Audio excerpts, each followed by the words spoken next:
2023年，三立电视携手日本 SPO 共同推出原创剧集 VBL 系列。除了在网络平台播出外，这些剧集也登上了电视台的周末深夜时段。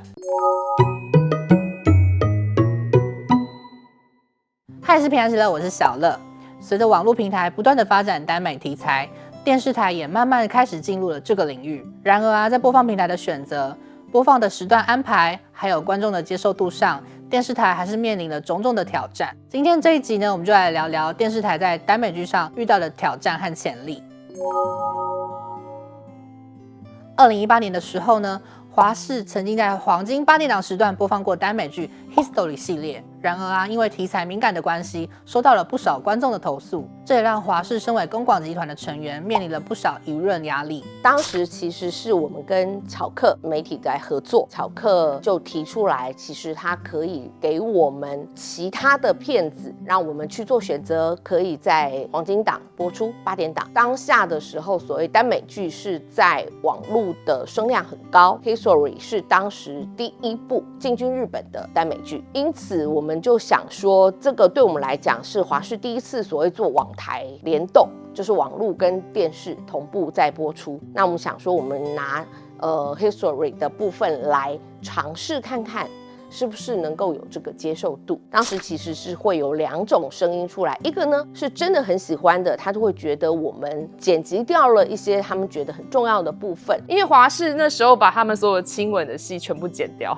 必须讲说受限于一些法规的要求，我们在一些画面上跟一些表达方式是我们稍微跟网络还是毕竟有些不同，有略做处理。另外一个的部分其实就是有些联盟他们确实是有来函说我们不应该播出这样子的剧情。其实公司的对待其实比较简单来讲，第一个我们其实要做的就是网台互动，再来呢，其实在性别上的多元呈现上，我们其实是本来就是没有设限的。当时是有人写 email， 我们有所谓的客服信箱嘛，那包括一些电话，当时对媒体的回答也都是一样的，就是我们在公广集团的身份下，其实对性别上面我们其实是没有任何的我们就是拿它当戏剧来看，不是有任何的特殊的考量或者是特殊的规避，所以我们其实就是很正常的播出。很多媒体最后也都理解到，那这也对我们来讲是一个尝试。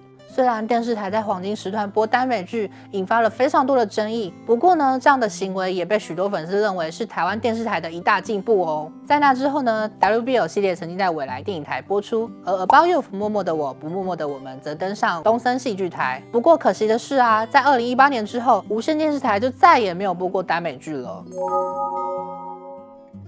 在2023年，三立电视台投资了 VBL 系列的拍摄，表达了对耽美剧市场的重视。这个系列同时推出4部剧集，免疫屏蔽描写顾部下拥有听鬼声的能力，却因为学霸室友僵持的出现，免于被骚扰。绝对占领讲述菜鸟秘书姚顺宇和挑剔的总经理夏商周的职场相处。保留席位中，作家刘丽在厨师古镜的陪伴下，找回创作的灵感和爱的勇气。很久定律则是高冷的教授楚一平与智能机器人很久之间超越界限的爱情。因为要年轻化，然后我们一直在想说有什么样的方式可以让更多的年轻人可以回到所谓的电视的这个品牌上面。因为三立今年已经就是去年30周年嘛，所以他其实在想说30周年有没有做一些比较不一样的。那电视尤其像现在希望非常多元化的进行，所以我们就提了说，那我们要不要来做一系列的 BL 剧的部分，可以让大家去这样感受。毕竟很久都没有所谓偶像剧嘛，那反而可以补偶像剧的缺，让年轻人他有一个东西可以看，然后有一个东西可以剧粉上面的效应。我觉得不仅是 BL， 我觉得这是一个在多元市场里面一个电视台，它其实应该提供给大家各种多元的娱乐性上面的需求，各式各样的节目类型的提供。所以在 BL 的这一块，那刚好现在也是市场上面的蓝海，那预算不高，所以我们就做了这样的一个规划，可以去做一个尝试。如果是做 BL 耽美的观众，腐女一定是最基本，但是在腐女之外，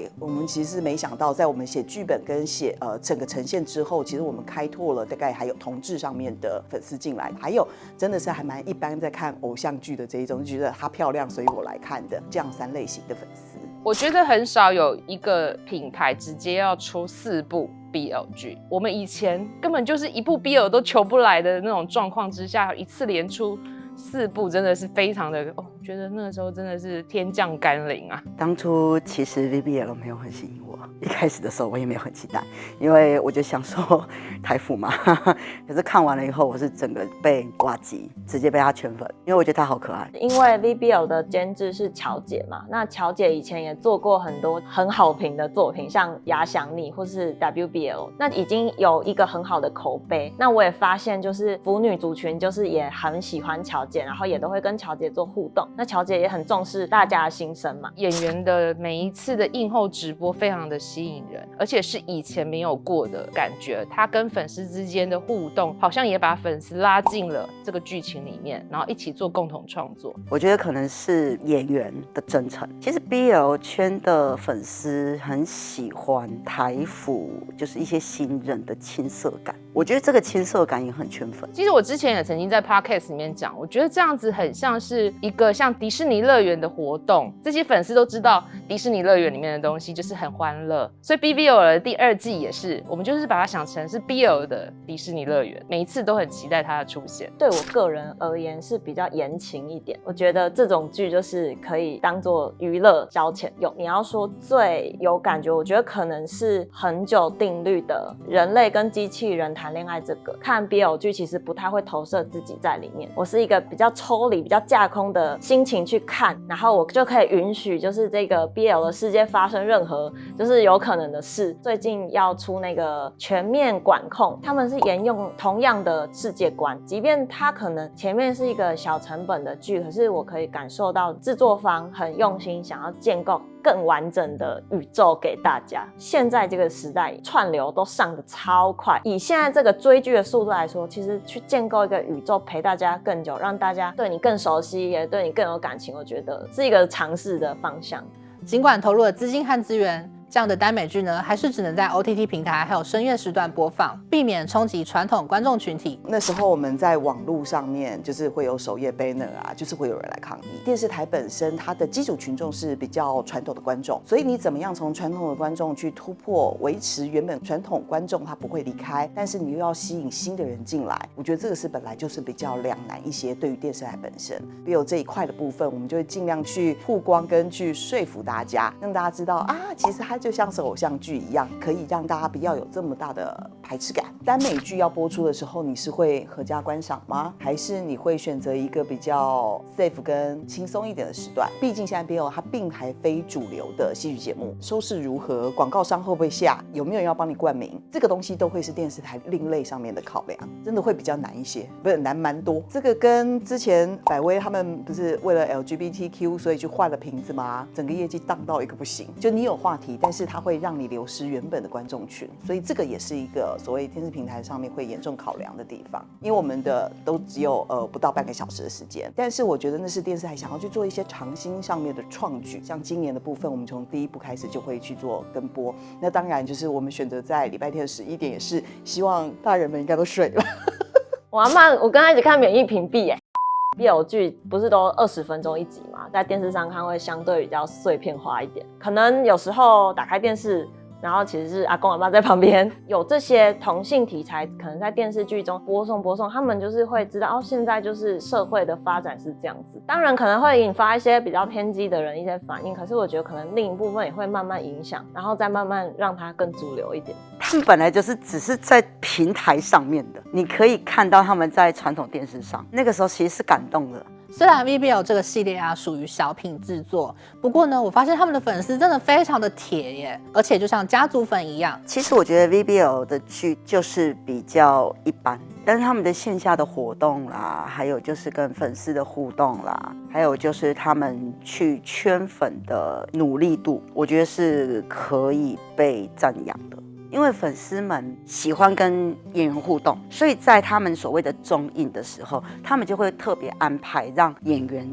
到前面来，然后跟粉丝互动，而且那些互动都是有经过巧思的，几乎没有什么限制啊，随便你怎么拍。IG 上面最高的点击率应该是来自 VBL 的绝对占领，所以其实多多少少这一些短影音的出现，然后我们剪出了甜蜜的画面，都多多少对这个剧组的行销是非常有帮助的。VBL 他们可以把粉丝留住，然后可以在这一个区块就是闯出一些名声或者是一些信任，其实主要是因为我觉得他们有在学习，有在调整，有在进步，然后一直到现在的样子。这几次办都是办比较温馨场，是一个共享空间，跟演员更近了。因为别的场次可能都是电影院映后的那种感觉，其实距离就是还是比较远。上次去全面管控，我那天就觉得还蛮开心的，场合又很温馨，然后可以吃吃喝喝，跟大家度过一个圣诞 party 这样。就是我去想说，如果我自己来参加这个活动，我什么时候可以拿出相机？我什么时候可以跟大家尖叫？我什么时候可以拍一个什么东西？还有每一个人，他只要是喜欢你，他就会想办法在里面挖他们看到你觉得能够被人家看到的模样。我们永远不要去讲自己有多好，因为别人不会相信。但是我们要透过第三人者来看到我们有可能的努力的地方，至少我们可以弥补一些做不好，或者是真的在这个环境里面我们做不够的东西。因为行销真的很难做 ，VBO 它真的没那么大。我们用什么样的方式巩固我们家的粉丝？在每一次的设计的时候，我们都一定会设计，所以什么样的点可以让大家有东西可以去做？因为我们知道来了之后，不管你喜不喜欢，一定会有人喜欢，会有人不喜欢，而且一定会有拍得不好的地方。我们都会虚心接受，因为你必须要接受之后，在下一次，这一次是无得解啦，然后在下一次你就可以提前避免一些东西，那我们就可以知道说我们应该要怎么去修改改进。免疫屏蔽的404在里面有一个学校的论坛，所以我们想说我们就要配合404开个论坛，所以那时候就开了 IG， 又没想 IG 上线250个人一出来就没了，然后我就随口一说，那不然我们就去开 LINE 好了啦，因为去年真的是一次性客随主便嘛，就是每一个群组他们产生出来的风格跟讨论的内容又都很不一样，超奥妙，然后衍生出很多的后续，人力很恐怖，就是如果你有经个人就知道，因为他会有各式各样的问题，但你也不能不管，因为你是官方。就我一个人要跑来跑去，因为小编已经疯了，因为你知道戏它其实需要被导读的，它需要让大家看到知道为什么，那这些导读它都需要一个方法，然后才能够去跟观众去做沟通。如果没了这个方法，你让他自己发酵，发酵完了之后可能就效应没有，下次大家也不见得会投资，它就会可惜，然后就被淹没淹没完了之后别的东西就出来，就感觉好像我们的台风没有太多的声音，必须要去规划性的讲出它的好在哪边。当然它会有不好的地方，就像我们去年的 VBO 的浅设定，那些浅设定是我们必须要聊完大家才说啊，原来哪一个东西哪一个原来他们学校是怎样。你如果不讲没有用，它就不会被连接起来，它就不会有一个期待度。我当初一把青的时候也是这个样子做，一样 BL 为什么不能这样做？大家都会觉得说啊，你戏拍完了之后拿去播就好啦。不，尤其在 BL 的部分，我觉得经营粉丝、累积粉丝这件事情，它比其他的剧都还要重要。我觉得很好啊，因为他们可以掌握住现在 BL 粉丝想要的东西，及时给回应。其实 BL 一路下来也蛮多的事情的，可是他们都是可以很及时的就直接止血，他们的公关处理很好，是一个还蛮聪明的团队。像这一次的 VBL 已经要第2季了，其实这些原班人马的粉丝都一直在期待着，因为他们第1季的时候得到的回馈非常的好，所以这个很开心的一种心情，它会一直延续到下一季，然后去期待它，即使剧都还没有演。粉丝的粘着度很有，这个制作团队他在这个部分他算很成功。其实 VBL 的粉丝大部分都是很喜欢他们这种剧组或是演员跟粉丝互动这种环节。映后直播跟粉丝之间的互动蛮多的，是即时互动，即使剧已经没有了，演员也可以因为这样获得了很多的粉丝的支持。在耽美剧中呢 ，CP 效应是吸引观众的关键之一。许多粉丝呢非常支持剧中的 CP， 并期待他们合体。这也让我相当好奇哦，演员是怎么看待 CP 效应这件事呢？在接这个戏之前就理解到会有这样子的状况，是有做好心理准备的。然后一方面我跟李峰也是很麻吉这样，如果要呈现我们的感情好这方面，我觉得没有问题，只是有时候我会不知道拿捏说到底要呈现多少，因为我不是一个很爱一直呈现跟别人感情很好这件事情的人，所以我一开始也是抓了很久去想怎么发怎么，你知道，就还是会想很多，就想说，粉丝会不会觉得，我们是不是感情不好，最近都没有发文？可是后来我就觉得，好吧，顺其自然就好，不用想太多。CP， 然后会想要看他们日常生活中也感情很好这件事情，其实不意外吧，因为其实大家看剧都是这样，就像我们看影后也会对某一些角色可能会很有情绪，然后甚至有些人看8点档也会以为他就是那个角色，然后会骂他这种。所以我觉得那是一种戏剧的衍生。然后可能喜欢看 BL 剧的人，他们就是享受这个粉红泡泡。他们如果知道现实生活中这2个人感情也很好，他们可能对这个剧也会更入戏，然后更有感觉。所以我觉得是一个蛮有趣的现象。一开始会真的蛮不习惯的，因为就回到刚才前面说的，我不是一个习惯把自己感情很好这一面跟某个人感情很好这一面摊在阳光下给大家看。必须老实说，就活动做的那些事情，有时候我们可能私底下根本不会这样做。可是我觉得有趣的点就是有这个活动去逼我们做一些事情，我觉得会有一些很不一样的火花，跟我们私底下根本不会去表达一些事情嘛。这时候就可以透过活动去表达。你也知道黄礼峰就是一个情感表达比较内敛的人，所以他平常根本不可能念卡片给我听啊，讲心声啊。可是这是这些活动的好处吧，不管是自己或是我们彼此之间比较平常不会看到的面向。所以我是觉得那些活动是很有趣啊，然后看粉丝的反应会觉得蛮好玩的。刚开始会想说，哇，我是不是应该要满足大家的期待？可是我觉得慢慢会找到我跟李峰都有共识的一个相处方式。我后来发现最核心应该是，其实这些粉丝只是希望我们可以快乐而已，只要我们2个都是开开心心的就好了。想要拍这个 MV 的时候，我就是想要跟很多我喜欢的作品致敬。我很喜欢一首歌叫《Call Me Maybe》，反正就是我童年很爱的歌，很经典的歌。然后那个 MV 就是最后那个女主角会跟她朋友们在车库里面组一个乐团，然后唱歌。我就很想要找我的朋友组一个乐团。那我第一个想到当然是黄礼峰，所以我就问他要不要跟我一起组一个 band 这样。然后他当然是说好。我觉得就是一个缘分吧，我觉得这个缘分很难得，我们就2个人都有共识，会继续把握这个缘分。而且我很喜欢我们2个，就是很单纯的出去走走，其实也没有什么目的，很放松。因为我平常是一个比较紧绷的人，就我都还蛮珍惜可以跟他出去的这种时光。其实4对都印象蛮深刻的，因为他们好像在开拍之前都有先培养感情，已经拍完后都还持续的在联络感情，所以这4组的演员每个人的感情真的都非常的好。现在的粉丝啊，不仅是在意剧中的角色互动，演员幕后的互动也非常在意哦，因为有了粉丝们的热情支持，才能让 CP 从剧中走到了剧外，让这些演员有更多的机会展现他们另一种不同的魅力哦。杀青那天的氛围吧，我不知道是不是所有 BL 就是这样了，但是我觉得很久定律在拍摄过程中是非常像一个大家庭。那天很感动，然后跟李峰拥抱的时候，我感受得到我们给彼此的那种爱的能量，然后我觉得到现在我都还是记得那种感觉。有一个粉丝就私讯我，然后就说很谢谢我有演出这个角色，然后他在生活上也是这种比较把自己情绪压抑在心里面的人。我演那个角色让他知道，我们也可以试着勇敢的把自己的情感表达出来，其实会有人接住你。我觉得这是个演员最幸福的时候，就是你可以发挥自己的影响力，或者是你演的角色真的引起别人的共鸣。我们培养了一群 VBL 很特别的粉丝，那你就会发现粉丝会因为喜欢剧，然后开始喜欢演员，开始喜欢音乐，然后开始喜欢改写的作家。我们希望透过戏剧的本质，能够去真的做到了一个运转经济上面的效用。第二个，我们其实又做到了一个连续性的，那这个是一个很难得，就是你1年性的规划，但也因为这个样子，所以我们累积的粉丝、累积的口碑跟累积的世界观，其实不要讲说 BL。你一般戏剧就很少会一次性的4部的这一个系列就直接抓出来，因为你知道这个东西是累积1年的习惯性动作，累积了很多 non-stop 会出来的力量。非常非常感谢这一群朋友，就一直都在那个扣在一起的感觉，那个不是一般的大戏可能都不会有。我记得那时候我们在做《我可能不会爱你》的行销的时候，我们就说了，我们怎么样把粉丝变成朋友式的陪伴方式。其实我们每一个粉丝给我们的应援品，我们全部都收着。那个东西都是会非常非常非常感动，跟没有办法替代的。蛮多粉丝真的是非常感人，就他们都还是会定期关心我的状况，有时候还是会留言来支持我，然后鼓励我，然后真的很谢谢你们愿意花时间跟精力去传送你们的祝福给我，然后我也希望你们可以给自己这样子的祝福，期待我们再见面的那一天。从这个系列的粉丝支持现象中，我们可以看到，除了追剧外，追星、嗑 CP 这2件事情对许多人而言也非常重要。只要能满足他们的需求，他们就会更用力的去爱着这个作品，陪着他们走得更远哦。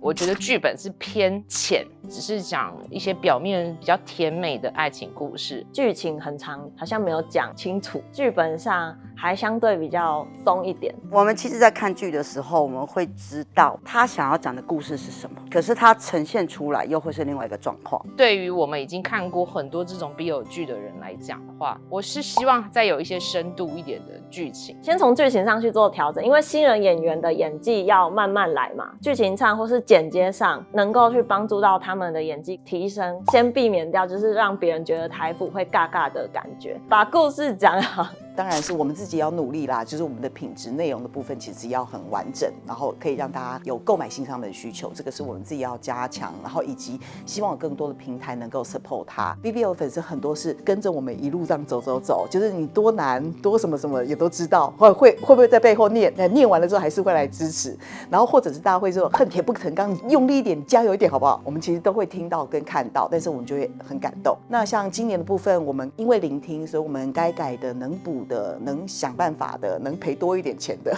我们都一直在做这件事情。我们一直在这么拮据的市场里面这么努力，是因为我们也想要让大家看到这一群演出的孩子们，他们真的很认真。因为你想想看，现在没有偶像剧，这一群新孩子，你到底有多少个詹怀仁可以去影后？他们总要有一个地方让人家看见，他们真的愿意站到台面上面，真的去挑战一些什么东西。所以就算被骂，就是你知道伤心完了之后，继续再往下做。当然如果剧本很好，然后角色很好，我觉得耽美剧它就是一种剧嘛，可是其实它就是戏剧的一种。然后我觉得不管怎么样，只要那个角色是有趣的，剧本是好的，我都会很想要尝试，所以我完全不排斥。我最近有做新的履历，然后欢迎大家来找我演戏，是比较生活一点的，没有那么科技感。虽然说一直讨论社会压力是一件，不知道有些人可能会觉得有点老调重弹，但是我觉得还是有很多面向可以讨论，就是为什么一个人没办法好好的表达自己的情感。这个剧本还是有含有这样子压抑的面向。现在你看到的韩国，看到的泰国，那泰国是因为它的耽美市场其实非常非常的完整，那他们的市场机制跟经济机制也都可以跟得上。那韩国的部分则是他们其实拥有非常好的制作资源跟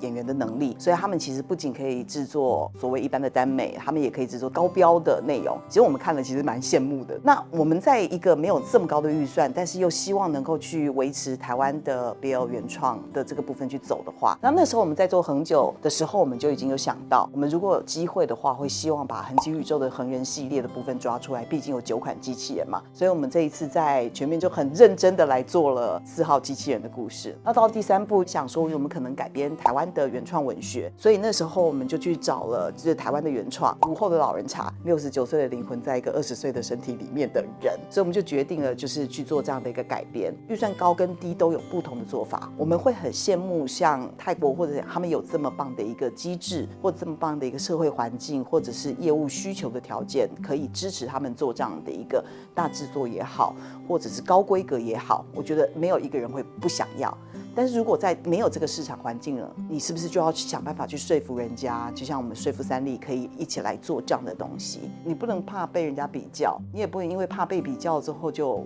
不做，因为不同的内容、不同的规格，一定有不同的发展的方向。所以为什么像我这 VBL 的部分，为什么我服务会比较好？是因为我知道我的预算可能不够高，我的制作的部分没有办法这么的精美，但是我的真心诚意可能会比所有人都更高。其实在这一次的 TCCF 就是算是台北电视节这样子的展场上，耽美剧其实已经占领了很多平台。我们也看到了蛮多的文本是文策院提供来做 IP 选项的，都是耽美的内容。如果在预算许可上面，那我们跟 LINE 的部分是一直有在就是相关的内容在做讨论。以商业性质来讲，其实这个其实是一个商机，但是我们来希望呈现的方式，它就是一个多元性别，这个对公广集团来说是应该是没有任何影响，而且其实它也不该是个束缚，更多元的去接纳。那至于在电视上播出与否，其实我是持一个比较保留。必须讲，当时在 History 在8点档播出的时候，它的